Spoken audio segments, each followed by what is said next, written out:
ప్రస్తుతం మనము రుయా ఆసుపత్రి వద్ద ఉన్నాము. నిన్న తొక్కిసలాట్లో గాయపడినటువంటి వ్యక్తులతో ఇక్కడ రుయా ఆసుపత్రిలో ఒకవైపు గాయపడిన వ్యక్తులు చికిత్స పొందుంటే, మరోవైపు ఎవరైతే ఈ చనిపోయారో ఆ చనిపోయినటువంటి కుటుంబాలకు సంబంధించిన వ్యక్తుల ఆర్తనాదాలతో ఇక్కడ ఈ రుయా ఆసుపత్రి మొత్తం కూడా కొంత విషాదకరమైన వాతావరణ పరిస్థితి కనిపిస్తుంది. మరికొద్దిసేపట్లో అంటే 8-8:30 గంటల ప్రాంతంలో ఇక్కడికి వైద్య ఆరోగ్య శాఖ మంత్రి సత్యకుమార్తో పాటు దేవాదాయ శాఖ మంత్రి కావచ్చు, అదేవిధంగా హోంశాఖ మంత్రి అనిత కావచ్చు, వీరందరూ కూడా ఇక్కడికి చేరుకునే పరిస్థితిని పరిశీలించేటువంటి పరిస్థితి కనిపిస్తుంది. అదే నేపథ్యంలోనే ముఖ్యమంత్రి చంద్రబాబు నాయుడు కూడా ఇక్కడికి చేరుకుని రుయా ఆసుపత్రి వద్దకు వచ్చి ఇక్కడ క్షతగాత్రులకు మెరుగైన వైద్యం అందించడంతో పాటు వారిని పరామర్శించి ఈ ఘటన పైన మొత్తము కూడా సమీక్ష నిర్వహించేటువంటి పరిస్థితులు అయితే మనకు కనిపిస్తున్నాయి. ప్రస్తుతానికి ఇక్కడ మనము చూసుకున్నట్లయితే ఇప్పటి వరకు ఈ సంఘటనకు సంబంధించి 6 మంది వ్యక్తులు చనిపోయారు. మరికొంతమంది కూడా దాదాపు 40 మంది కూడా తీవ్రంగా గాయపడినటువంటి పరిస్థితి. అయితే నిన్న మొదటి మహిళ ఈ ఘటనలో చనిపోయినటువంటి ఎవరైతే వైజాగ్కు సంబంధించిన మహిళ ఉన్నారో ఆ మహిళకు సంబంధించినటువంటి భర్త ఇక్కడ ఉన్నారు. వారితో మాట్లాడించే ప్రయత్నం కూడా చేద్దాం. చెప్పండి, ఏం జరిగింది, ఎలా జరిగింది? మీరు కూడా ఆమెతో పాటు వచ్చారా? అక్కడ ఎట్లా జరిగిందండి ఇన్సిడెంట్? మా ఆవిడ కొద్దిగా ముందు నుంచామండి, మేము వెనకాతలు ఉన్నాం. అంటే మా ఆవిడ ముందు నుంచి చుట్టాలందరూ ఉన్నారు. కొంతమంది వాళ్ళు కూడా పట్టుకెళ్తాం లెక్కలు మేము వెనుకున్నాము. అంటే పెద్దోళ్ళు లాంటి వాళ్ళు ఉన్నారు. వాళ్ళు కూడా మాతో తీసుకెళ్తాం మగవాళ్ళం కదా లెక్కలోనే ఉంచాం. మా ఆవిడ ముందు పంపించిన రాత్రి 12 గంటలకు ఒకదాన్ని అనౌన్స్మెంట్ చేస్తుంటారు. చేసిన తర్వాత అలా చేసి 8 గంటలకు వదిలేశారు. ఒకసారి జమ్మున ఒగిగానే పడిపోగానే మాకు తెలియదు ఇలాగ అయిందని. అవగాహన తెలియపోతే మేము వెళ్ళిపోయారు. అంబులెన్స్ తిరుగుతున్నాం అప్పటికి, అంటే ఒక 20 నిమిషాల తర్వాత అంబులెన్స్ తిరుగుతున్నాయి. అంతగా రాలేదు. మేము కదా గేట్ దగ్గరికి వెళ్ళాము. కరెంట్ షాక్ అవుతుంది అంటున్నారు తప్ప ఈ సిచ్యువేషన్ అలా జరిగిందని ఎవరో చెప్పట్లేదు. చెప్పకపోతే మా ఆవిడ ముందు వెళ్ళిపోయింది కదా అని చెప్పేసి మేము వైకుంఠ ద్వారం టికెట్కి వెళ్ళిపోయాం. ఆ టికెట్లో కనీసం గంటన్నర కాకపోతే టికెట్లు దొరికాయి. దొరికిన తర్వాత నేనే మా అబ్బాయి ఎత్తుకుంటున్నాం. ఎక్కడ ఎత్తుకుంటుంటే ఎందుకు అంతకి రాదు బయట మొత్తం ఎత్తుకుంటే ఈలోగా మా అబ్బాయి ఫోటో తీసి ఒక పోలీసు ఆవిడ చూపించాడు. మొత్తగా మా అమ్మని చూసారంటే మీ అమ్మ నేనే ఎక్కించాను ఇక హాస్పిటల్ ఉందని చెప్పారు. ఈ హాస్పిటల్ నేను వచ్చాను ఆటో కట్టించుకొని వచ్చిన తర్వాత ఈ హాస్పిటల్కి వస్తే ఈ హాస్పిటల్ లోపల చూస్తే లేదు. లేకపోతే మాత్రం ఆ పక్కన ఇంకో హాస్పిటల్ ఉంది, అక్కడికి వెళ్ళాను, అక్కడ లేదు. అక్కడనే ఇలా బయటకు వచ్చాను. వాట్సాప్లో వచ్చింది స్వామి ఇలా ఇదే ప్లేస్లో నొక్కుతున్నారు గుండెదిని నొక్కుతుంటే వాట్సాప్లో వచ్చింది. నాకు తెలిసింది కాబట్టి ఇక్కడికి వచ్చేసి ఉన్నాను. అక్కడ కనీసం వాళ్ళ భర్తను కదా బాడీని చూపిద్దాను ఆలోచన కూడా ఎవరికి లేస్తామే. రాత్రి చూస్తారు ఇంకంతే, ఫోటో చూపించారు అంతే. మా ఆవిడ అంతే, ఇంకేం లేదు. అసలు శాంతి అనే చనిపోయిన ఆవిడ పేరు కూడా మీడియాలో రాకుండా చేసి ఆవిడని సైలెంట్గా మార్చిలు తోస్తారండి.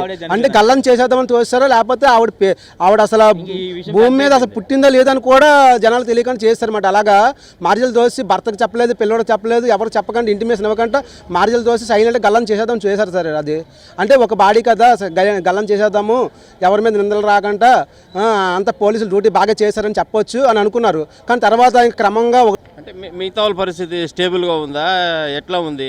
కొంతమందికి అయితే కాల్చీలు ఇరిపోయి చాలా సీరియస్గా కూడా ఉన్నారు. కొంతమందికి ఏంటంటే చనిపోయారు కూడా. అయితే మా స్వామి ఏంటంటే మా అందరం కలిపి వచ్చాం వైజాగ్ నుంచి, కంచరపాలెం నుంచి. వచ్చిన తర్వాత ఈ తోపులాడిలో మా ఫ్రెండ్ ఆవిడ చనిపోయింది. అది కూడా మాకు వీడియో ద్వారా సెల్లో వచ్చి ఫోటో వస్తేనే చూసి మేము గమనించి ఇక్కడికి వచ్చాం. వచ్చిన తర్వాత అడిగితే ఇక్కడ లేదు అన్నారు. ముందు లేదైన తర్వాత మాచిరి దగ్గర పెట్టిస్తామని ఒకరు చెప్పారు, పోలీసు ఆవిడ చెప్పిన తర్వాత మాచిరి దగ్గరికి వెళ్ళాం. ఆడికి వెళ్తే అక్కడ లేదని చెప్పేశారు. మళ్ళీ ఇక్కడికి వచ్చాం. మళ్ళీ వస్తే పెద్ద ఆయన వచ్చి పోలీసు ఆయన పెద్ద ఆయన వచ్చి ఇదో ఫోటో చూపించారు. చూపిస్తే ఇదేనండి మా ఫ్రెండ్ అలా ఆవిడని చెప్తే అప్పుడు మాచిరి పెట్టేసామమ్మ అన్నారు. అయితే ఒకసారి చూపించండి, అలా కొడుకు తండ్రి ఉన్నారు కదా ఒకసారి చూపించారు కదా, ఎలా మాచిరి పెట్టేశారు అడిగాం. అడిగితే పెట్టిన తర్వాత చూపించడానికి అవ్వదు అనేసారండి. ఇది జరిగింది సార్. చెప్పండి, మీరు ఎక్కడి నుంచి వచ్చారు ఏంటమ్మా? మీ మదర్ అక్కడ ఉండేవా? మీ మదర్ చనిపోయిండేవా? ఫస్ట్ మీ మదరే చనిపోయింది. అంతే ఎంతమంది వచ్చారు మీరు? అంటే ఒకే జాగాలో లేదా మీరు టికెట్ తీసుకునేదానికి? మా టికెట్ తీసుకురావడానికి దగ్గరికి మొత్తం చాలామంది వచ్చారు. ఒక 5,000 మంది దాకా వచ్చారు. 5 పార్కులు తాళం వేస్తారు. ఒకసారి 12 గంటలకు ఓపెన్ చేస్తారు. అర్ధరాత్రి 12 గంటలకు ఓపెన్ చేస్తున్నాను, ఒకేసారి ఓపెన్ చేస్తారు 8:30 ఆ టైంలోనే. అందరూ గుంపుగా వెళ్ళిపోయారు. మా అమ్మగారు ముందు వెళ్ళిపోయారు అని చెప్పేసి మేము కూడా లైన్లోకి వెళ్ళిపోయాం. ఎక్కడ టికెట్లు తీసుకొని రెడీగా ఉంటారేమో అనేసి. నా టికెట్లు వైకుంఠ టికెట్లు దొరికేసాయి. చూస్తే మా అమ్మగారు కనిపించలేదు. మొత్తం 2 గంటల సేపు అలా తిరిగితే మా అమ్మ ఫోటో చూపించాను పోలీస్ ఆవిడకి. చూపిస్తే ఆవిడ అమ్మ నేనే ఎక్కించాను కాలు బాగోపోతే అంటే ఏ హాస్పిటల్ రియా హాస్పిటల్ అన్న ఇక్కడికి వచ్చాము. ఇక్కడికి వస్తే ఇక్కడ లేరు. అక్కడికి వెళ్తే సిమ్స్ హాస్పిటల్ ఇక్కడ చెప్తే సిమ్స్ హాస్పిటల్కి అని చెప్పారు. అక్కడికి వెళ్తే అక్కడ హాస్పిటల్ బయటికి రాగల మీడియా నుంచి ఒక వీడియో వచ్చింది. మా అమ్మగారే ఇక్కడే చెస్ట్ మీద నొక్కుతున్నారు. అంటే మళ్ళీ ఇక్కడికి వస్తే అడిగితే పోలీసుని అడిగితే ఫోటో చూపించారు. మా అమ్మగారు అంటే లేరండి పోస్ట్ మార్టం అంటే మార్చికి పంపిస్తామని అన్నారు. రాత్రి బట్టి కనీసం లేదు సార్. మేము ఆవిడని చూపిద్దాం చేద్దాం చనిపోయింది కదా మరి మా ఆవిడని చూపిద్దాం లేదు సార్. రాత్రి బట్టి హాస్పిటల్లో ఉన్నాం సార్. అలాగా ఇప్పుడు మీ పరిస్థితి ఏంటారు? ఇప్పుడు మీరు టోటల్గా ఎంతమంది వచ్చారు మీ ప్రాంతం నుంచి ఇప్పటికి?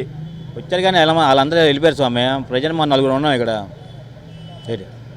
ఇది నీలిమ చూడొచ్చు. మొత్తము కూడా ఏదైతే నిన్న ఈ తొక్కిసలాట్లో మొదటగా చనిపోయినటువంటి మహిళకు సంబంధించినటువంటి ఇక్కడ భర్త కావచ్చు, కుమారుడు కావచ్చు, వాళ్ళ యొక్క తాలూకా బంధువులు కూడా కావచ్చు, చాలా వరకు ఇక్కడ ఈ సంఘటన పట్ల తీవ్ర దిగ్భ్రాంతిని వ్యక్తం చేస్తున్నారు. ప్రధానంగా దీనికి కారణం ఏంటంటే అక్కడ నియంత్రణ అనేది చాలా వరకు కంట్రోల్ చేయకపోవడం, అందరినీ ఒకేసారి విడుదల చేయడంతోనే తొక్కిసలాట జరిగి ఈ ఘటన చోటు చేసుకుందన్నట్టు ఒక విషయాన్ని కూడా వారు స్పష్టం చేశారు. మొత్తం ఈ ఘటనకు సంబంధించి నిన్న జరిగినటువంటి తొక్కిసలాట్లో 6 మంది ఇప్పటి వరకు చనిపోయారు. మరో 40 మంది వరకు కూడా గాయపడినటువంటి పరిస్థితి. ఈ 40 మందిలో గాయపడినటువంటి వ్యక్తులు కూడా ఇక్కడ రుయా కావచ్చు, అదేవిధంగా సిమ్స్ కావచ్చు తరలించి చికిత్స అనేది అందిస్తున్నారు. ఇప్పటికే ఈ హాస్పిటల్లో చేరినటువంటి 10 మంది వరకు కూడా స్వతంత్రంగా వారికి వారే డిశ్చార్జ్ అయ్యి బయటకు వెళ్ళిపోయినటువంటి పరిస్థితి. అయితే వారికి అవుట్ ఆఫ్ డేంజరు లేకపోవడం వల్లనే వారందరూ కూడా ప్రాథమికంగా చికిత్స అందించిన తర్వాత వారు సొంతంగా వారికి వారే డిశ్చార్జ్ అయ్యి వెళ్ళిపోయినటువంటి పరిస్థితుల్లో మరికొద్దిసేపట్లో వైద్య ఆరోగ్య శాఖ మంత్రి సత్యకుమార్తో పాటు దేవాదాయ శాఖ మంత్రి కావచ్చు, అదేవిధంగా హోంశాఖ మంత్రి కావచ్చు ఇక్కడికి చేరుకొని ప్రాంతాన్ని పరిశీలించి మొత్తము ఈ సంఘటన ఒక పైన క్లారిటీ వచ్చేటువంటి పరిస్థితి అయితే కనిపిస్తుంది. మొత్తానికి ముఖ్యమంత్రి చంద్రబాబు నాయుడు కూడా ఈ ఘటన పైన తీవ్ర దిగ్భ్రాంతిని వ్యక్తం చేశారు. సమన్వయ లోపం వల్లనే ఇదంతా కూడా జరిగిందనేటువంటి ఒక ప్రాథమిక నిర్ధారణకు వచ్చినటువంటి నేపథ్యంలో దీనిపైన పూర్తి స్థాయిలో విచారణ చేపట్టి అందుకు బాధ్యులైనటువంటి వారిపైన చర్యలు తీసుకునే అవకాశం అయితే స్పష్టంగా కనిపిస్తున్నాయి.